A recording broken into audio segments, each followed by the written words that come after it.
शिवाय सच ही तो कह रहा था। अभी वो एक नॉर्मल आदमी ही है, क्योंकि वो अपनी पिछली जिंदगी को अवंतिका के लिए कब का छोड़ चुका था। हालांकि वो पोजीशन आज भी शिवाय के लिए रिजर्व थी। वो जब चाहे वापस मेजर की पोजीशन ज्वाइन कर सकता था।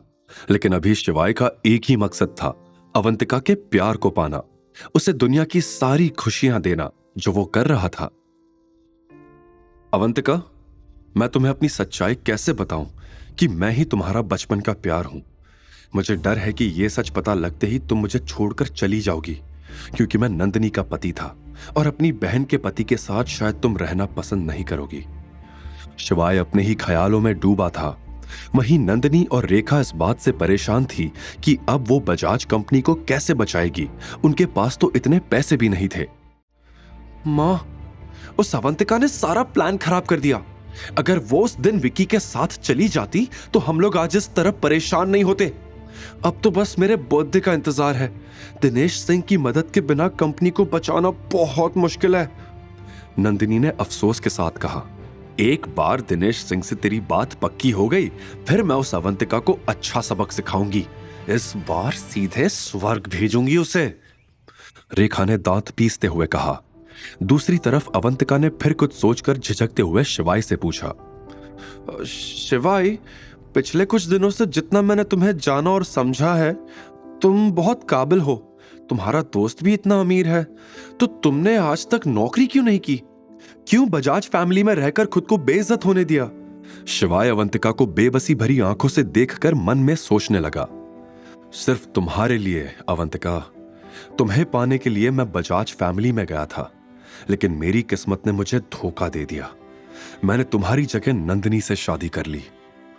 अपने आप से यह कहने के बाद शिवाय ने गहरी सांस ली और फिर अवंतिका की तरफ देखते हुए बोला,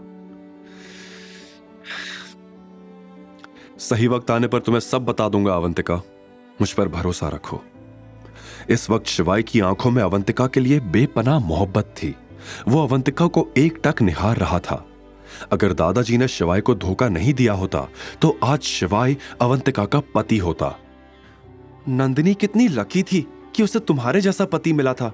आज पहली बार मुझे उससे जलन हो रही है, अवंतिका ने शिवाय से उदासी भरे स्वर में कहा। शिवाय को समझ नहीं आ रहा था कि इस बात का वो आगे क्या जवाब दे। उसने ड्राइवर से गाड़ी की रफ्तार बढ़ाने के लिए कहा और 5 मिनट में वो दोनों निपानिया में स्थित अंसल प्रॉपर्टीज के मेन गेट पर पहुंच गए। अगर अवंतिका को विला पसंद आ गया तो आज ही यहां शिफ्ट हो जाएंगे, शिवाय ने मन में सोचा। इतने में अवंतिका ने चारों ओर मुआयना करते हुए पूछा, हम यहां क्यों आए हैं शिवाय? शिवाय कोई जवाब देता उससे पहले गार्ड गाड़ी के सामने आकर खड़ा हो गया और बोला, आपको कहां जाना है? किससे मिलना है? मुझे नाम बताइए, मैं उन्हें इन्फॉर्म करता हूं, तभी आप अंदर जा पाएंगे। दरवाजा खोलो, मुझे पार्वती विला जाना है, वो विला अब मेरा है, शिवाय ने सख्त आवाज में कहा। उसकी यह बात सुनकर अवंतिका शॉक्ड हो गई। गार्ड ने शिवाय और अवंतिका को ऊपर से नीचे तक देखा और हंसने लगा। गार्ड की हंसी देखकर शिवाय के माथे पर लकीरें उभर आई। शिवाय समझ चुका था कि गार्ड उसे उसके कपड़ों से जज कर रहा था। शिवाय ने गुस्से से कहा, अगर तुम्हें अपनी नौकरी नहीं गंवानी है तो मैं तुम्हें आखिरी मौका देता हूं। अंदर जाओ और मैनेजमेंट से पूछो पार्वती विला का ओनर कौन है, और फिर बाहर आकर मुझसे बात करो। शिवाय की रौबदार आवाज सुनते ही गार्ड के पसीने छूटने लगे, क्योंकि अगर हकीकत में शिवाय पार्वती विला का मालिक निकला तो गार्ड की नौकरी से छुट्टी पक्की थी। लेकिन गार्ड कुछ कहता उससे पहले पीछे से किसी के हंसने की आवाज आई। शिवाय और अवंतिका ने मुड़कर देखा तो पीछे यश खड़ा था। दरअसल इंडस ग्रुप के साथ कॉन्ट्रैक्ट खत्म होने के बाद यश अपना सब कुछ गंवा चुका था और रास्ते पर आ गया था। बहुत ही मुश्किल से अभी उसकी नौकरी एक कंस्ट्रक्शन कंपनी में एज अ सेल्स मैनेजर लगी थी।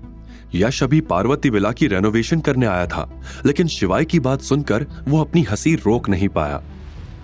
क्या कहा तुमने? पार्वती विला तुम्हारा है? तुम और तुम्हारी बड़ी बड़ी बातें शिवाय। तुम्हारे जैसा लूजर पार्वती विला के बारे में सोच भी कैसे सकता है? अगर कहीं लॉटरी भी निकल गई तो भी यह विला तुम खरीद नहीं सकते हो।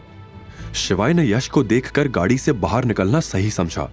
ऐसे खास मौके पर शिवाय किसी से उलझना नहीं चाहता था, खास करके अवंतिका के सामने। वो बेचारी अपने जीवन में काफी कुछ झेल चुकी थी, इसीलिए अब और नहीं। यही सोचते हुए शिवाय कैब से उतरा और कैब का दरवाजा बंद करते हुए बोला, पिछली बार जो हुआ वो होने के बाद भी तुम्हारी अक्ल ठिकाने नहीं आई, क्यों? शिवाय ने कहा। शिवाय की बात सुनकर यश ऊपर से नीचे तक लाल हो गया और बोला, तुम्हारी हिम्मत कैसे हुई मुझसे इस तरह बात करने की? और तुम्हें कैसे पता चला कि मेरे साथ क्या हुआ था? खैर, जो भी हो, मुझे नहीं जानना। मुझे तो एक अच्छी नौकरी मिल गई है, लेकिन मैं तुम्हें एक बात बता दूं कि अभी भी वक्त है, यहां से चले जाओ। विला के मालिक आ गए तो तुम्हारे लेने के देने पड़ जाएंगे।